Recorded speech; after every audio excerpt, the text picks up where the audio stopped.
helped out in this way. So, most of you know, I don't need to introduce Sally. She's a school teacher at Lakefield District Secondary School.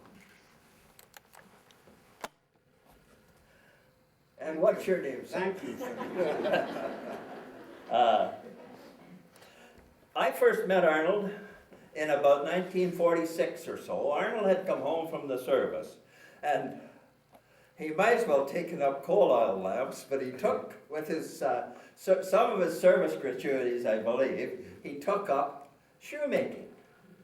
And he had a shop where Village's Plumbing is today in shoemaking.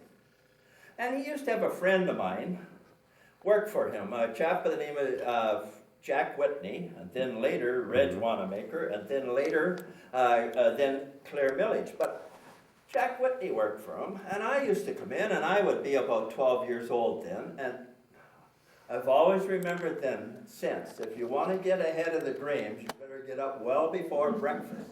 Because Jack Whitney, who was my age, and Arnold, used to get me flipping for pennies, and I always had a gambling instinct in me, and we'd flip for pennies.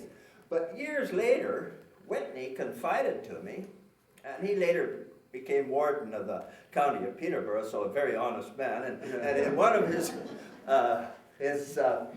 repentant moments, he confided that Arnold and him had it made up. The odd man won, and he'd flip a tail all the time, and Arnold went ahead. Well, you know how much Neil won. That's when I was 12. You have a pretty good memory. So much for that. Tonight we're talking about curling in Lakefield. And Arnold has been involved in the curling scene in Lakefield for 50 plus years. Arn, what's your first experience with curling in the village? Well, actually, I wasn't curling at the time. Back in the late 30s, in the old arena, skating arena and hockey arena, had a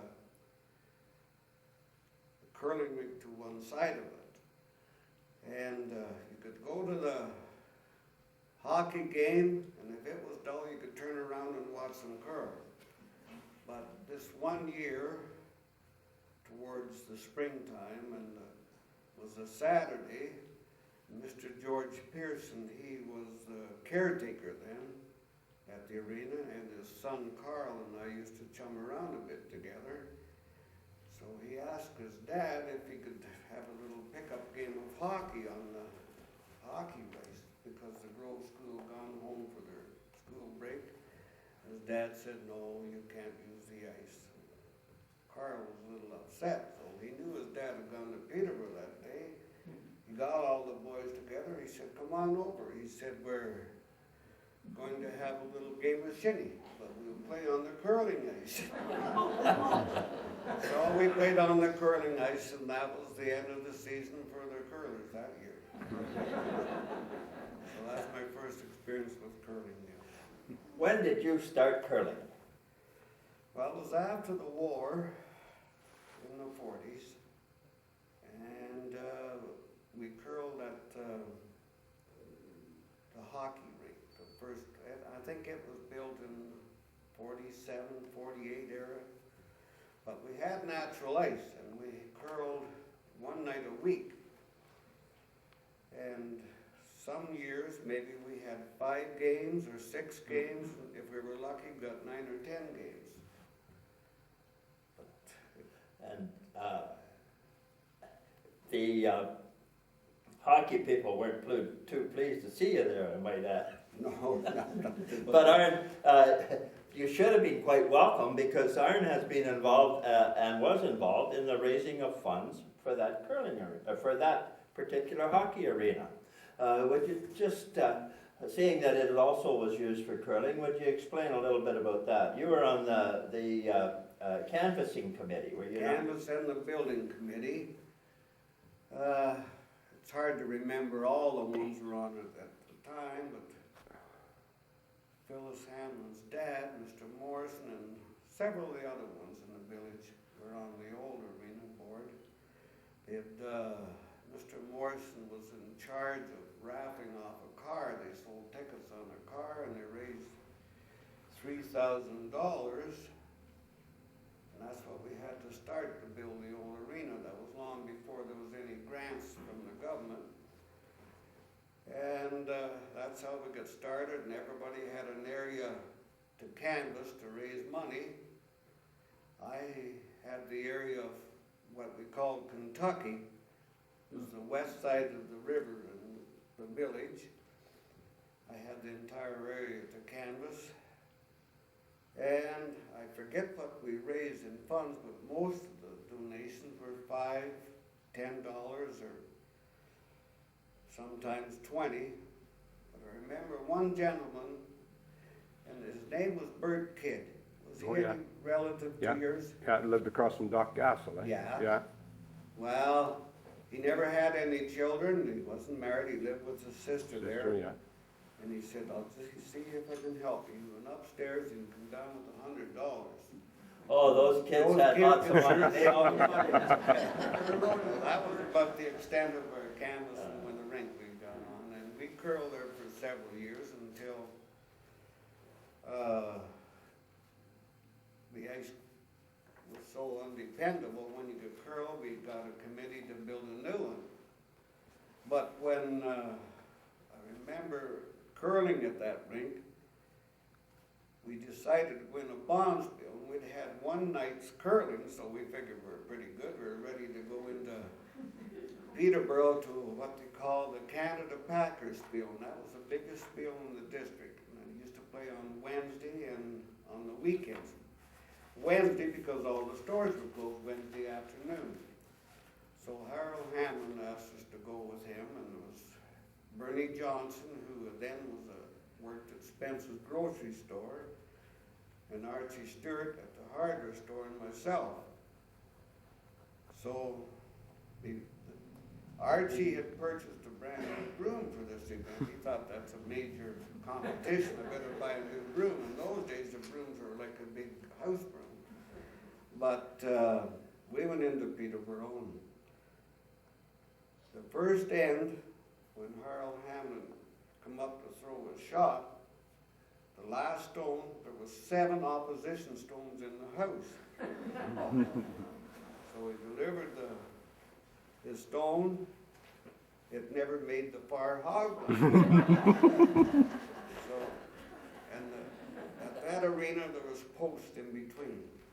And Archie said a few choice words and slammed his broom against the post, and that was the end of the new broom. So that was our first bonds bill. So, Arnie, that was a memorable bonds bill, I'm sure. You found that curling at the hockey arena wasn't very satisfactory for a number of reasons, as you've told us. The snow would blow in on the ice, and you curled in water half the time. You couldn't get the stones up the ice, and with natural ice. And it wasn't always even, I don't No, imagine, not with too skating and hockey on it. You just curl through the rings and they come back in again. So, Arnie, were you involved in the thinking of you should explore getting a new arena, a curling arena? Yes, we formed a committee, a building committee, or so-called building, or new committee to investigate building of a new arena. And on that committee was Harold Hamlin, Bill Grant, Jack Mundy, Everett Sloan, Archie Stewart, and myself. Was that 6? There was 6 on the committee. That's 6. And in later years, Jack Mundy, he was a school teacher. He moved away, and Howard Manchester took his position. So we traveled far and wide to find a place, how to build an arena, where to build. We went up and approached to building an arena at the side of the existing hockey arena up there then. And we thought we could build on the side towards the homes. There was 5 or 6 homes there. There was room there, but we had to buy 30 feet off the back of each lot. Well, Well, that didn't last long. Only one person would sell us the property, so that had to be. And then we said, well, maybe we'll build on the opposite side. Well, Bill Grant, I think he was Reeve around that time, but he had some old maps. And it showed an existing roadway that come down there. And he said, no, we couldn't build there. So then we thought, well, approach the fair board. They could get a grant if we built there. Well, they wanted to control everything there, so the boys decided against that. And we located the present lot, and we went from there. But we didn't have any money. That was the worst part. So, trying to get a loan in those days was very difficult. None of the banks, the main banks, would even think about backing a loan. So the 6 other gentlemen, or all of us together, had to go and secure $10,000 each of personal loans. And the only bank that would even think they were good enough, I guess, to pay the money back was Victoria Graham Trust. So we were fortunate in securing a total of $60,000 in personal loans to start the arena. That was, so you were on the hook, you guaranteed $10,000 each. Yes. And that was pretty well a year's wages then, wasn't it?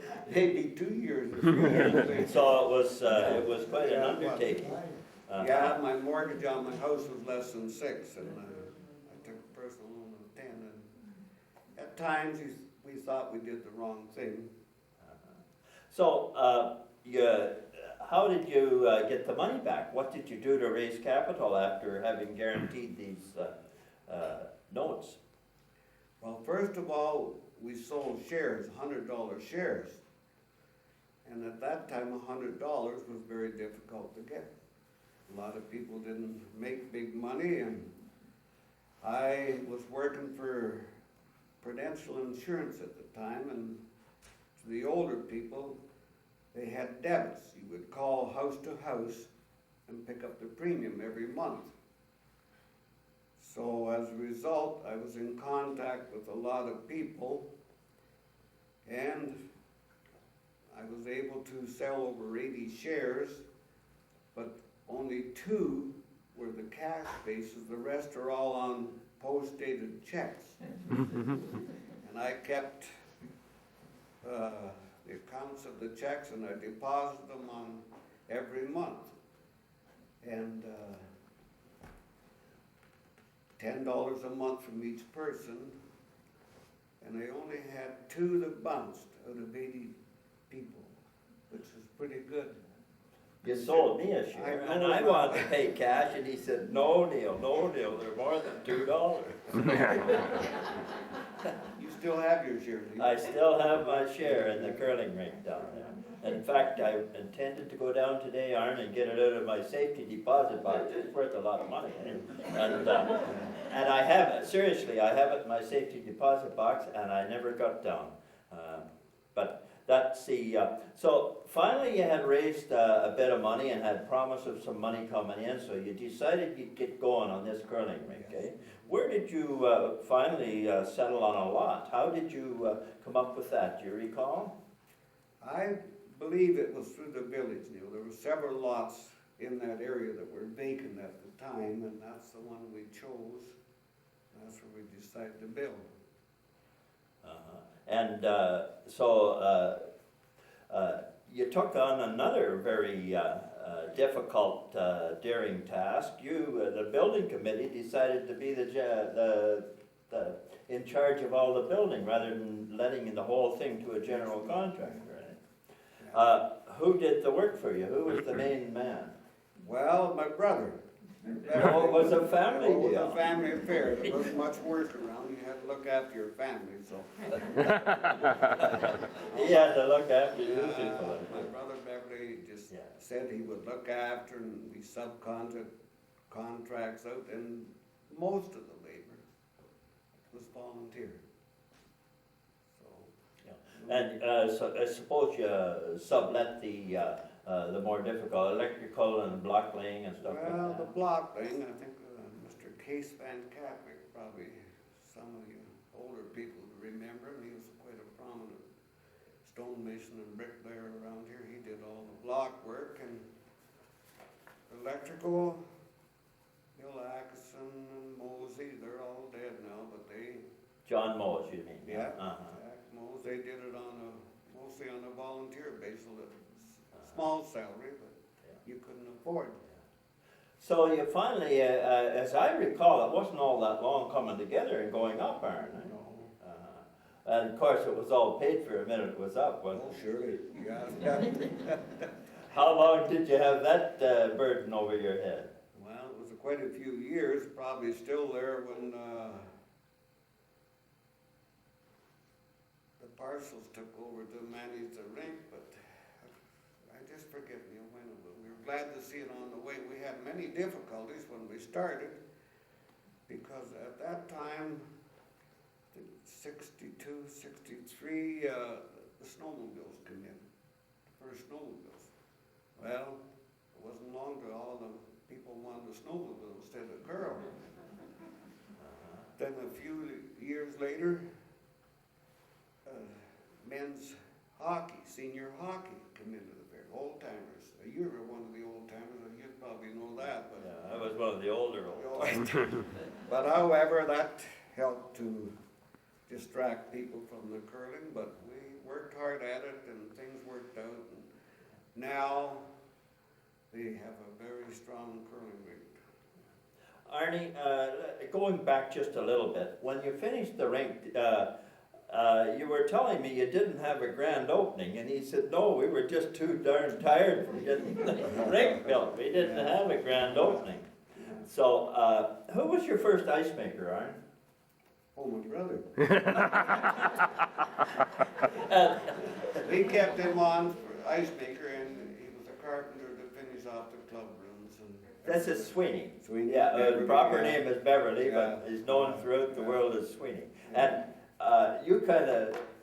you decided there were 100 little chores that had to be done on the carpenter work, so give him the job ice Yeah, maker. and he finished the curling club inside. Yeah, and you had a lot of volunteers in those years, aren't you? Yeah, mostly volunteers, Yeah. good volunteers. How about the bar? I don't remember the bar. Well, I was volunteered as a barkeeper the first year, Uh-huh. and our drinks in those days, 35 and 25. 35 for rye and 25 for beer, and we made enough the first year to buy a piano. Uh-huh. And we put the drinks up to 50 cents, and a lot of people said, well, that's it, I don't want to drink it here anymore. Yeah, that was artificial ice you had in the building to begin with, Yes, which we was did. somewhat unusual because the arena up here, they didn't have artificial ice for, 7 or 8 years after. Uh-huh. And going back to some of the personal activities in there, you had quite a few bonspiels there. Yes, you started out with bonspiels. That's where you'd have to make your money and rely on making money on bonspiels to keep the arena going and pay for the upkeep. And looking back over the years, you talked with Mr. Dench, being one of the older curlers. Well, his son used to live in Toronto, and he and several other Lakefield boys, George, Charlton, Hugh, Harvey, that was their big yearly event, was coming back to Lakefield. Coming back home to curl. Arn, you curled a lot yourself, and what would you say the most successful rink that you were on? Well, I had so many, I just hate to think about it. I beat my daughter's team in the bonspiel, that was probably... No. You The won first bond, I want to go back now before I go to the bonspiel and tell you about the first club championship. We played in the, and I was vice skip for Mr. J. Knox. And many of the older ones would remember the Knoxes. And he was pretty excited that night, the first club championship in the new arena, and we were sitting on one of the new chairs down there. He said, well, it's about time, I guess we better get at it. And I said, okay. I got up and walked towards the ice, and I heard a something, look back, and Mr. Knox dropped dead. Oh. That was Herman Greg's father, right? But probably one of the most successful bonspiels was with Sandy's dad and John Village and Dean Lynch. We played at the Peterborough Golf and Country Club for the district consuls, and we won it. There's quite a write-up over there you can see later. When we played 37 ends that day to win it. 3 12-end games and an extra end. And so we won the district, went on to Sunderland or Toronto for the next division, go to all Ontario. But we had a bad day. But at least we got out of Lakefield. The only team to get out of Lakefield on the consoles up to that date. So. And One of the big things in curling is to have an 8-ender. Were you ever successful in that? no, I wasn't, but I witnessed an 8-ender, and my brother was in that. And Harold Hamlin, there's a picture over there of that too. And John McPherson and Fred Bennington. It was quite an event, and I don't think that was back in must have been the 60s or 70s, and I don't know if there's been any. Which brother was it? Elmer. Elmer was on the 8-ender. The game of curling and attire and everything has changed a great deal over the years. Could we talk about some of those things? What about the brooms? Well, if you look at some of the older pictures, the brooms are probably that wide, you know. Corn brooms, and they kept getting smaller and smaller, and then they developed one with a piece of leather in the center. It's supposed to do a very good job, but terrible noisy. Terrible. Oh, yeah, darn pain, yeah. But they lasted a few years, but now the younger curlers like Linda and Sally and them, they're not strong people, so they come up with push broom. So that's what 90% of the people, I would say, now use push brooms. Tell us a bit about the stones, Aaron. I was surprised. I think everybody owned their own stones at one time. We did when, yes, everybody had about 2 stones, and they used them all the way through their curling.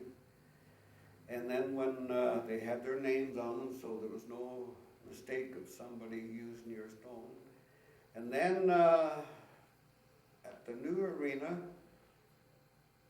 we all didn't have the stones. You had to order your stones from Scotland. That's where they come from, in a special quarry over there. And the arena was ready to open, so we didn't have them, so everybody took their stones from the old arena to the new one, used them for part of a year or so.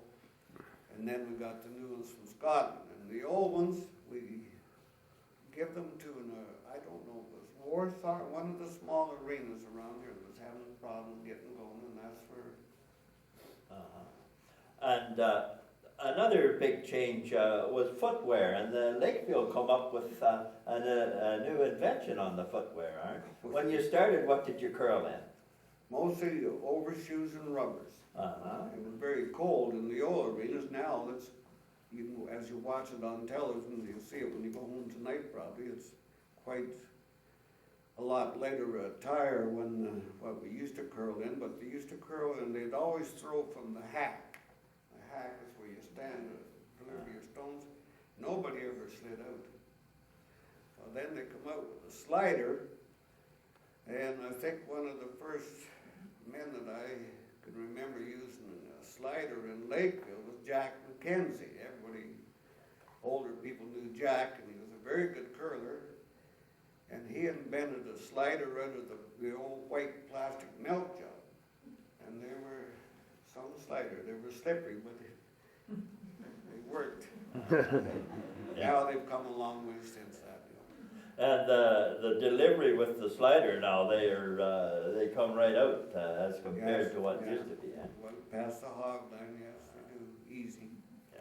Who were some of the more enthusiastic curlers that you remember? You've named a few. Sandy's father was quite, yeah. Any others that? There's so many. You look along there, and there's maybe 50 different curlers or more. Did you curl with Elwood Northey and people like that? No, Elwood curled at the old arena, but Mrs. Northey, I curled with her in a couple of tournaments, and a lot of the dentists and doctors and storekeepers.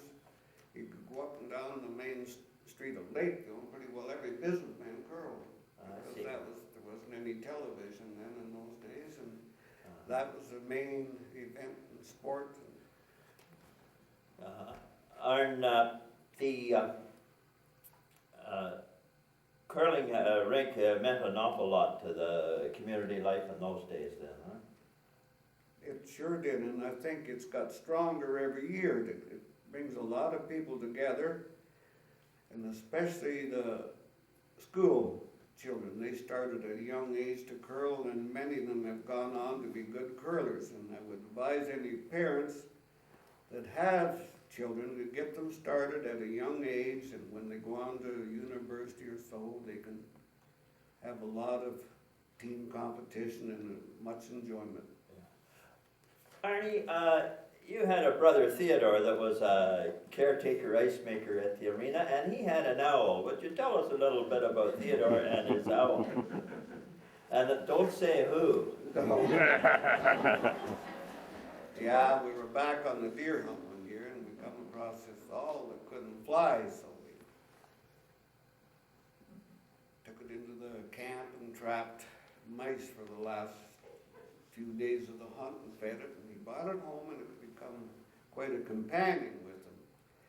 And he'd take it with him in his truck and into the curling rink, and he'd put it on the stone at the curling rink and give it a test up the ice to see how it was, and he'd hoot all the way up the ice.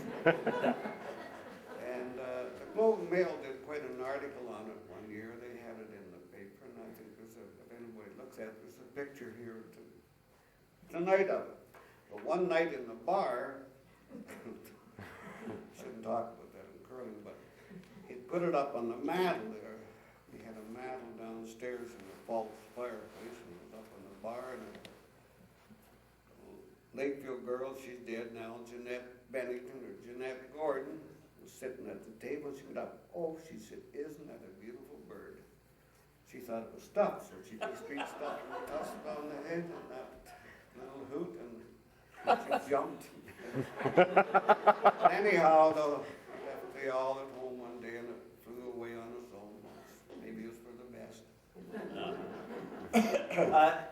Is it tradition, Arn, in curling that the winner buys the loser a drink? I believe it so long ago I forget. So long since you won? Yes, that is a tradition. Usually I see. on a term, I don't know. That's where I'd shine. Yeah.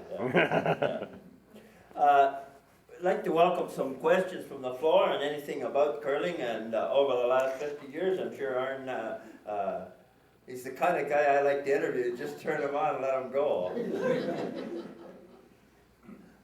Anyone have any questions? Did you curl with Frank Pearson or Arnold? Yes, yeah, I did. And Dorothy. Yeah, Frank was a good curler. He sure was. Yeah, he was. And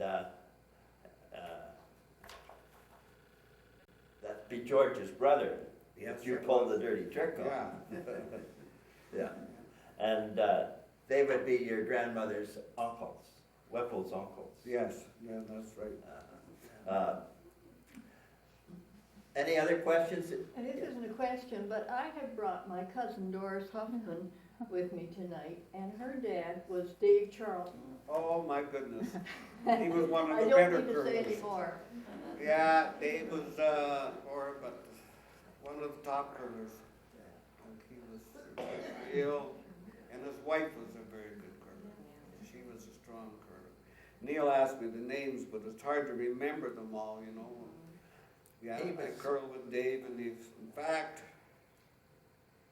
I used to hunt with Dave. He and I shot the first 2 wolves that were shot around here in the late 40s. I am the girl, I'm Doris Yeah. at Charlton, and I have a Know you picture. now, Doris, I have a thank you. picture taken in our backyard of you and Dad and holding up those The 2 wolves, that's wolves right. I lost mine, I'd like to get a copy of it sometime. Okay. Thank you. And your father, Dave, was the first, he's the first caretaker of the arena that I remember, and he looked after the curling ice and the thing. And he always wore a tam of this nature. And your father was a very good-looking man, as I remember, and he used to look so smart in that tam. And he looked after. And of course, our interest was that the very last end of the year, we were allowed to skate on the curling rink ice, which was so much harder. It was flooded with more gentle spray, and you could seem to skate a little faster on it, couldn't you? And it was always a big thrill at the end of the year. He used to say that Doris' dad won so many games because he knew how to fix the ice so he could. Well, I know he was up there after midnight on cold nights Yes, because I'm sure he you was. had to rely on Yeah. the weather, not refrigeration. Could we just have a show of hands? How many people out here have curled with iron or against iron at one time or another? You sure brought them out, Aaron. The game that we lost in Peterborough, 17-1. I think we hit bad ice that night, maybe. Did we? That was the same arena that we won the British consuls in, something. Any further questions on that? Yes. Arnold, do you remember hearing stories about how way back when the curling in Lakefield, what they used to do even on the river, I gather? They used to curl in the canal over here, underneath the bridge, and they used the bridge for a roof at the time. So that's going back a long time. I don't know what year that was, but it was before my time. So that was fun. And they used to curl years ago in the old Lakefield Fairgrounds. So it's got quite a history before they even went up to Colburn Street. It wouldn't be too much before your time, no. The canal didn't went in and didn't go in until 1900. Well, I was born on Nelson Street, so you know that's part I of know. Lakefield. Just quickly, just to tell these people, you were one of a family of how many? 12. 12, and your neighbors? How many children did they have? On Name Nelson that Street, street. we pretty well controlled it. 3 houses were 37 kids. And most of you know them, the Wanamakers, the Spencers, and the Grahams. So 3 houses, 37 children. Talk about a planned parenthood. side by side, so it was never dull. If there's any other questions on curling, we'd welcome them. Maybe Neil, Linda Parsons could have liked the some, because she and her husband manage and control the rink now for the last 20 years or so, and maybe they could refer some questions to Linda. Anything you could offer to us, Linda? Yeah. You sure? Do you have anything you could offer on other than introducing guest speakers?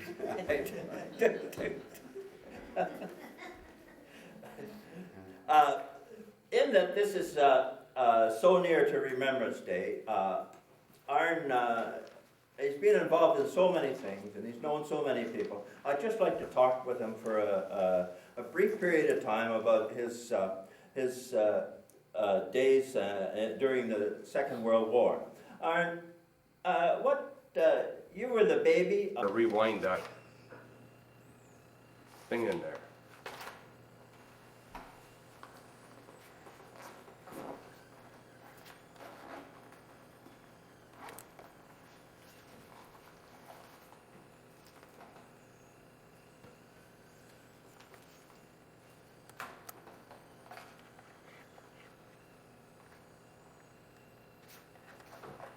Six brothers ahead of me that went, and I thought it was my duty to go, but I also, when I turned 16, my mother was getting the widow's allowance, and what money she got was $15 to run the house a month for herself and $5 for each child.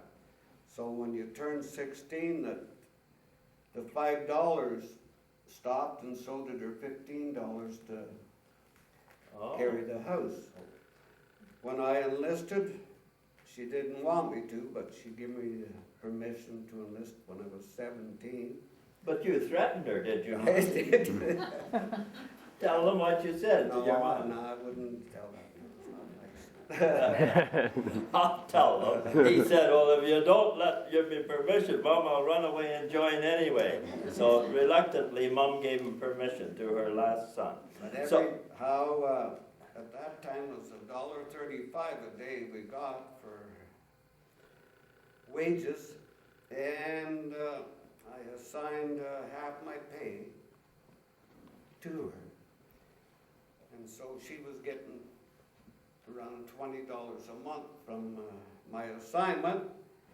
And after I got to be a big shot and flew, she got around $40 a month. Oh, well, isn't that nice? You got it. There were a lot of boys from Lakefield in the service in those days.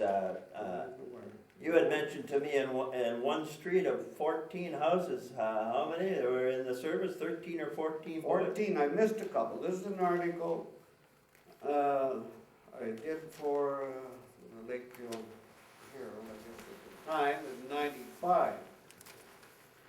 And I think I said there was 12 or 13, but I missed, because there was a couple of families had 2 in, and I just forgot them at the time.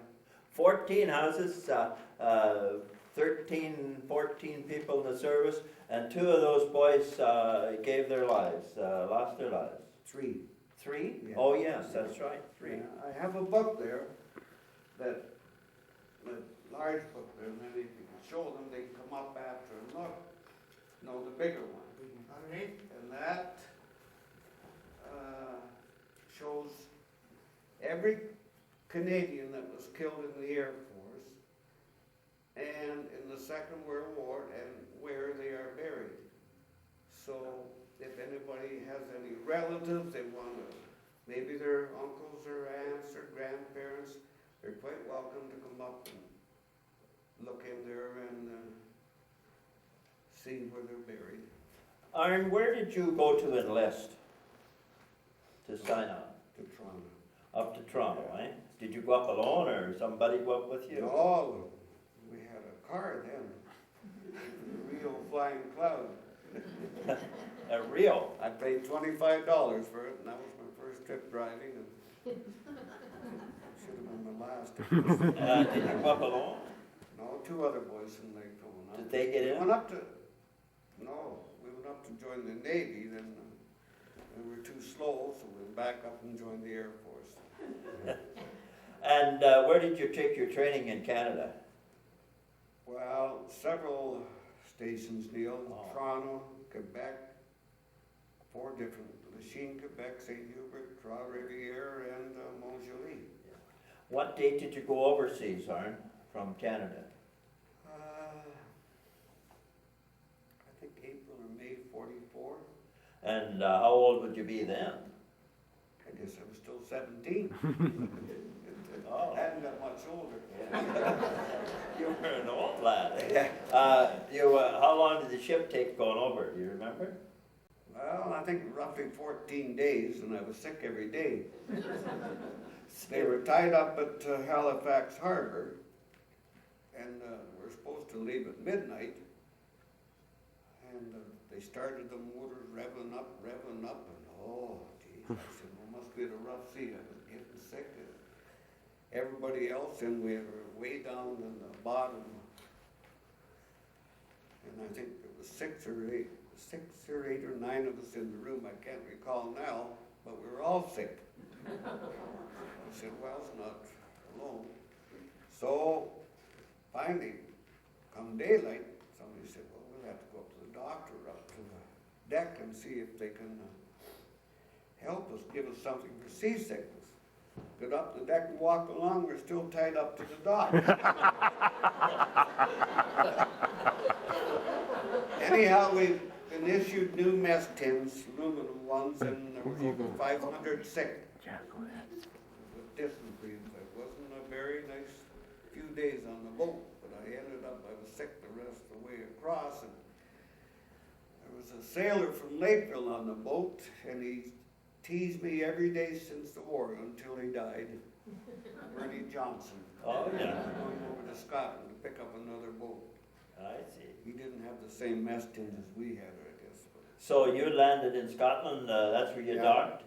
Yeah. Uh-huh. Greenock. And where were you stationed in England, Aaron? First station was Bournemouth, and I was only there 2 days, and bumped into another Lakefield boy, Bob McCrack. Story says. So, Aaron,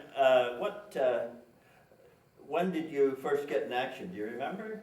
Was it right shortly, or? You had do a lot of flying from twin-engine bombers to four-engine bombers, Neil. Uh-huh. And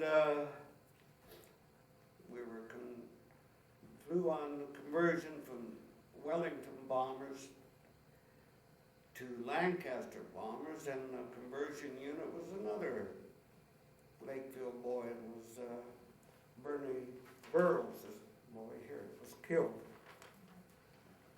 What was your favorite plane, Aaron? Lancaster. Lancaster? And how many were you in your crew in the Lancaster? There's 7. 7? Yeah.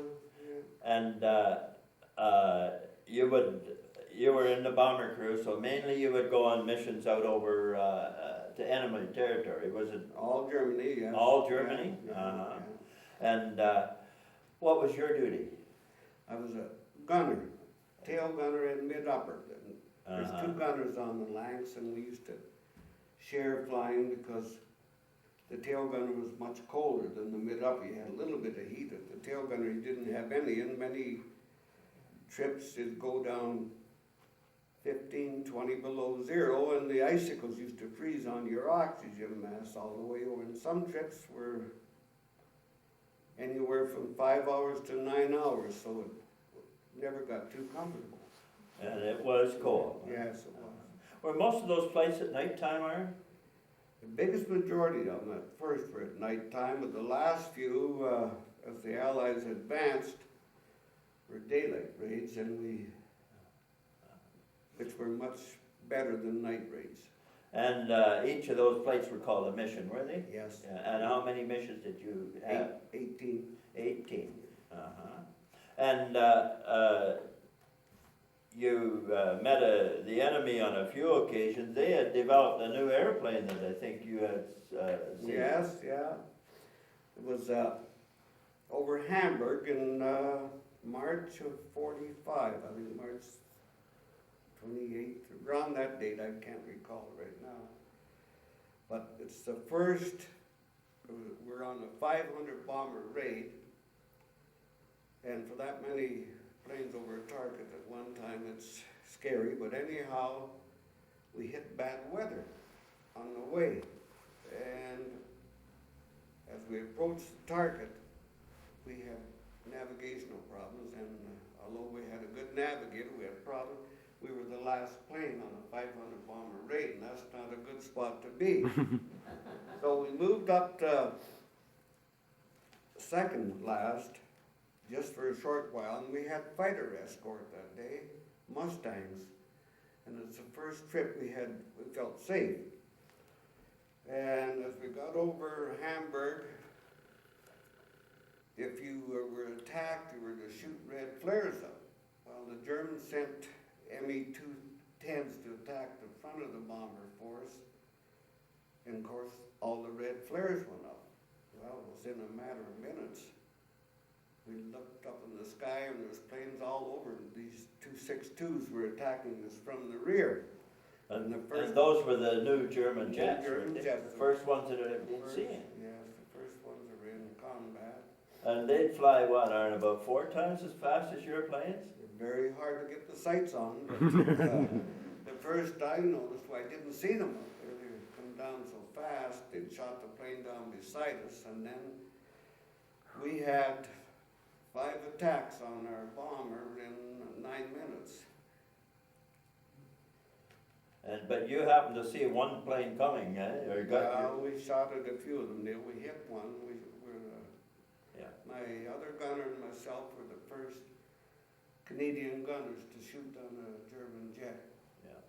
So Arnold and his compatriot in the tail gunner and the upper middle gunner, the first shot down the first German jet period, because the Germans were first to have the jets. That's not correct. Of the Canadian forces. That was. I might add, if I could tell it to you without getting.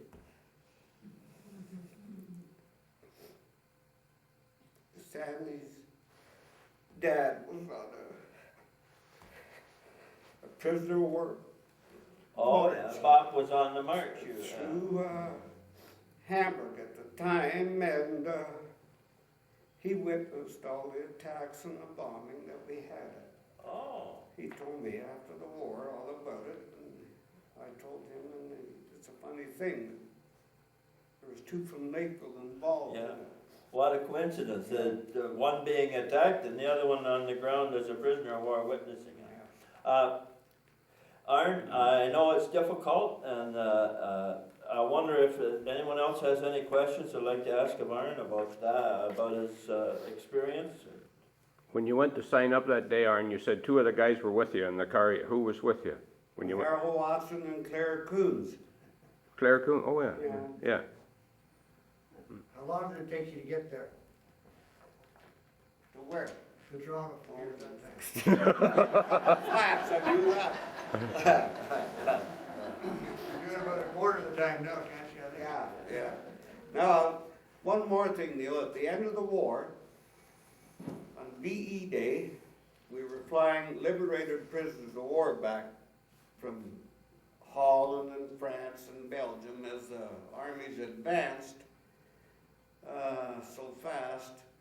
They were liberating the prisoners and they'd bring them back to either Brussels or Amsterdam, and we were flying them back to England, which was only an hour and a half trip. And then VE Day, that's where I was flying liberated prisoners of war back. Oh.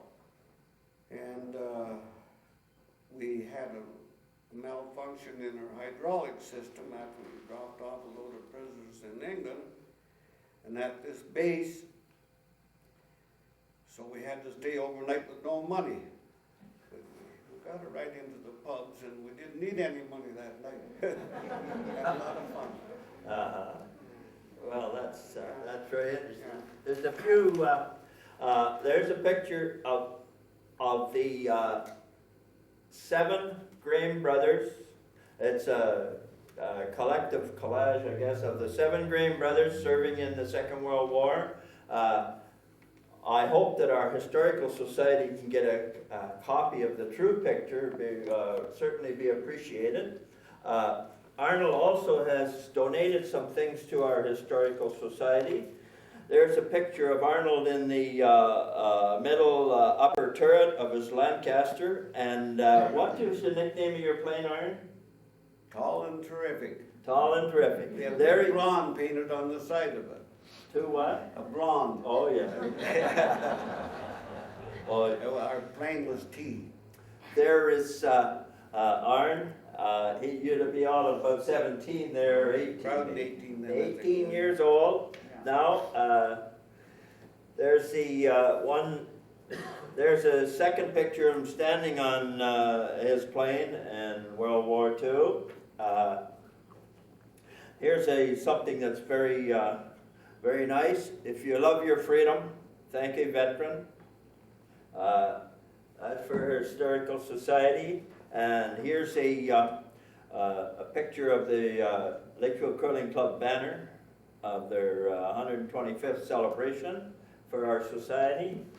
And that's about it. I would like to say in closing that on behalf of those of us who have never had to fight a war or be in combat, and have never been in a country that has been under attack, I'd like to thank Arnold and his comrades for the sacrifices that they made, and on behalf of ours, it's Arnold, we never appreciate how much you people did for us and how much you gave for us, and we'd like to thank you personally on behalf of all your comrades. Back to you. Thank you.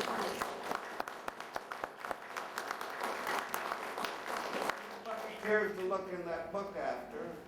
The three boys from Chippewa Street, it shows where they were buried and what ages they were. 2 were 21, one was 22. You're quite welcome to look through the book after. Thank you. There's some books to look, and back to you, Sandra. Oh, okay.